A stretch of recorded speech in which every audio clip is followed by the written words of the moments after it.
What is up, guys? It's the Sound Alchemist, and I'm joined by the one, the only, Gertwalon. and welcome to another episode of For the Greater Limited Edition. This is a video series where we answer the questions left by you, the viewer. If you have a question for us, comment down in the comment section below. Put question in the comments. Yeah, put question for your question because we get those questions first. That's how we filter through your questions. If they're labeled questions, we answer those questions. That is what Anand did. That's a tongue twister.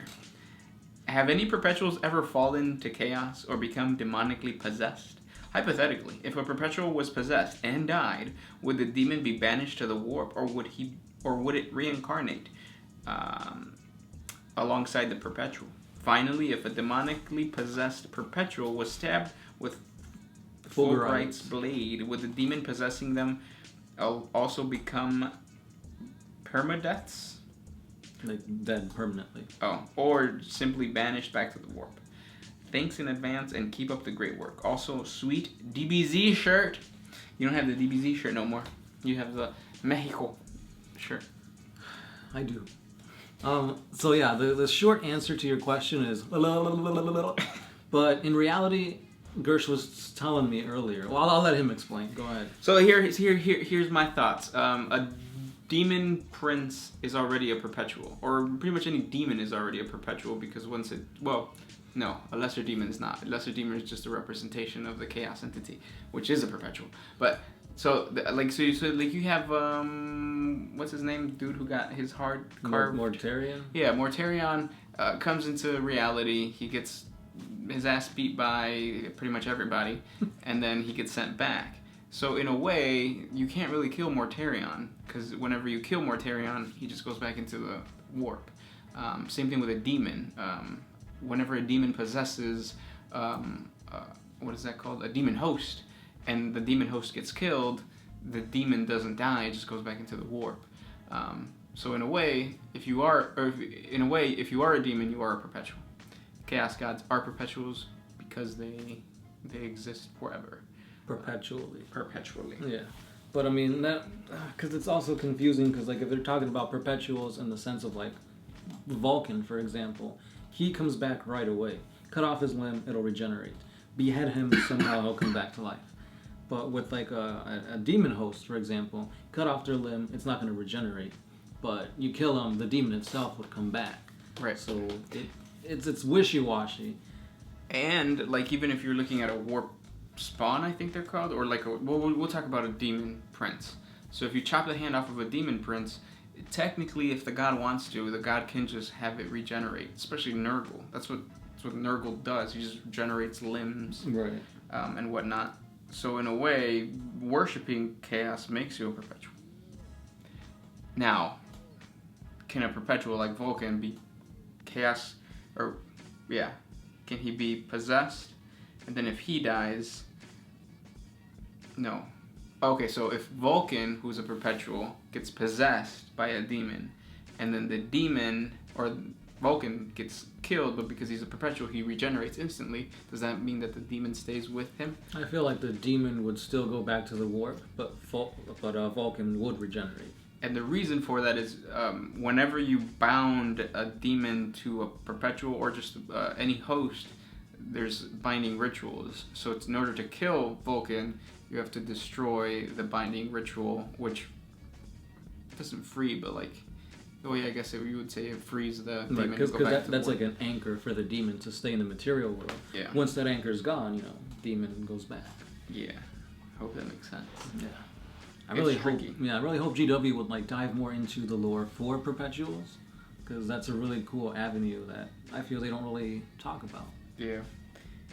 They tiptoe around it, but they're not specific. Kind of like the Lost Primarchs. Well, I think they've already said that they want it to be ambiguous, to give players that choice to explore and whatnot. True. Next question. Mario Godoy. Now that Robot Gilliman has come back and has started his veteran's life, and has started valuing his veteran's life for their experience in the life of a guardsman, do you guys think that the Salamander chapter now stands in how they value the lives of citizens. So in other words, are Space Marines more sympathetic towards humanity? I don't think so. No, maybe some chapters, but I think the Ultramarines have always been really close to humanity because they have Ultramar and they've... Right. Like a lot of Space Marine or Ultramarine captains become planetary governors of their planets, or right. certain planets. And it's like a lot of times you will become a Space Marine if you're in a noble house. Yeah. So you're not just a noble Space Marine house. You're a noble human who becomes a Space Marine. Yeah. So has it changed Space Marines in general? Not really.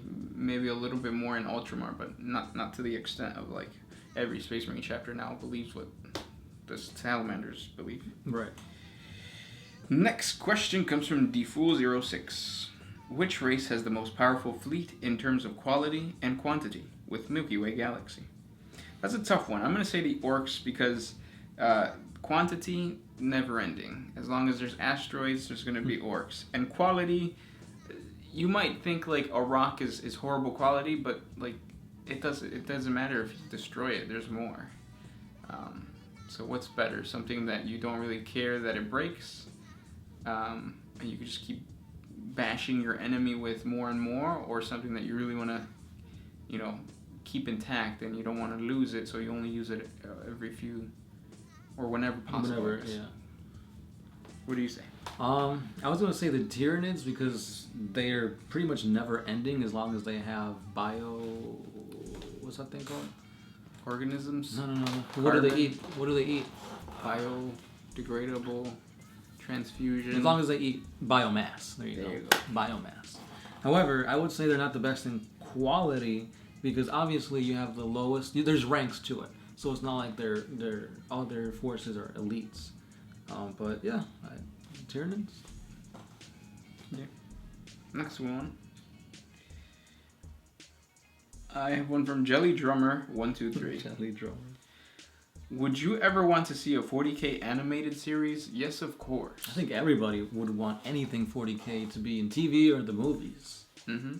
But animated would be really cool because you could go all out. You don't have to spend, huge amounts of money for special effects or hiring actors. Yep. Of course, you need voice actors and whatnot, but it's a lot less expensive to animate, I believe, than it would be to do a live action.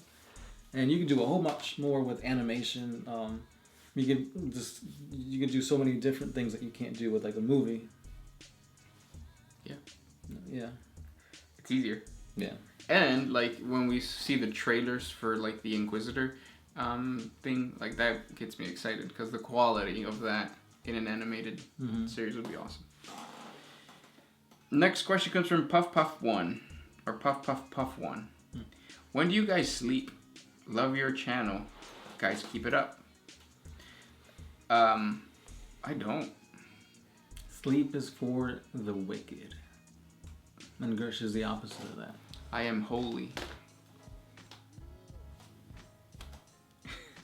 Next question. Black Twitch. Does a saint stand a chance in a fight with a Primarch? And if so, which Primarch do you think that a living saint has the best chance against and why? So like Saint Celestine. I think Saint Celestine would like kick Lorgar's ass because everybody kicks Lorgar's ass. I think they'd be pretty almost on even ground because in the Black Crusade, the battle on Cadia, Saint Celestine went toe to toe with Abaddon and almost won. Like that's crazy.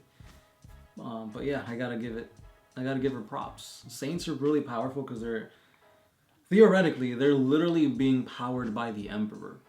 So if Saint Celestine dies, she can get resurrected.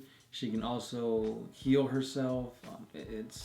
They're almost on par with Primarchs. It's just that Primarchs, they're doing this, I guess, on their own. If the Emperor decides, oh, you're not worthy to be a saint, then their power gets severely drained. Yeah, I agree. Next question.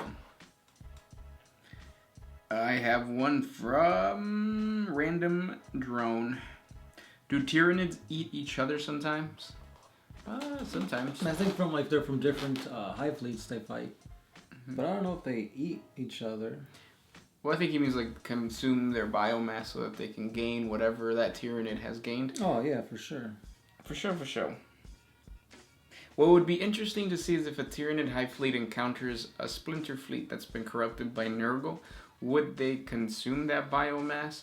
And if so, does it act like a poison where like... Well, would it be a poison, a virus, or a toxin? Well, so it would be whatever... Or an infection. Or all four. It would be whatever... Because what I think the Tyranids would do is they would just develop a immunity to it. But that's not like... Because it's chaos powered. It's Nurgle like powered though. So would that make it that much more difficult to fight that infection, whatever it is you want to call it? I think it would be difficult, but I don't think it would be impossible just because you know how Nurgle does the whole thing of... he tests his pathogens with Isha. So that means that Isha can cure Nurgle's corruption, which means that Tyranids could cure Nurgle's corruption too, because of the whole Shadow of the Warp and nullifying and all that kind of stuff. True. Oh, how did we start talking about this? What was this question? Oh, the Tyranids eat each other. Oh yeah. So that hope that answers that. Next one. Nicleo Rafael Ruiz. Which female Taus are the best waifus?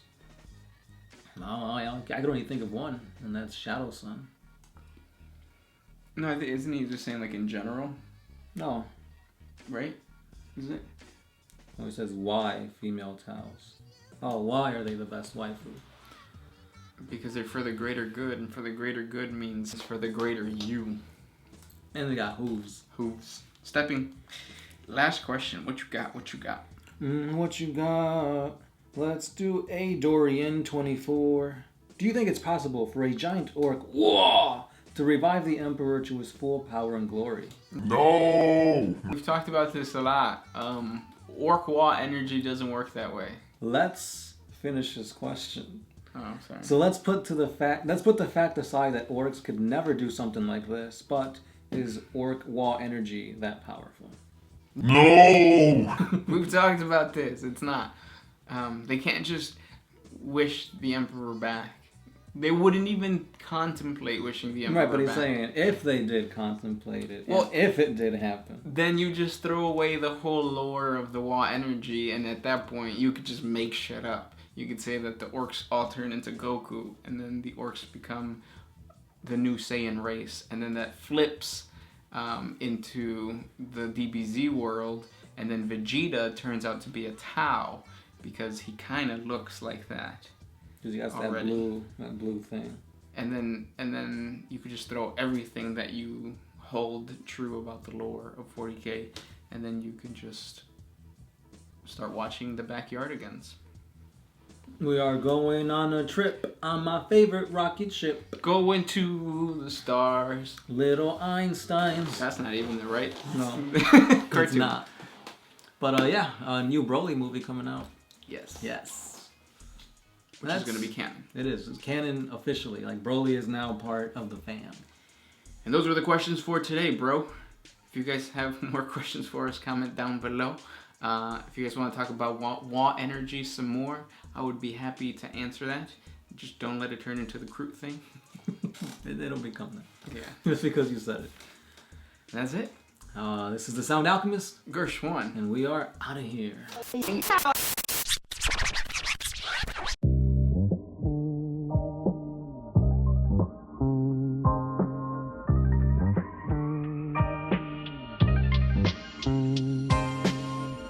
Always used to put my freedom first in any situation.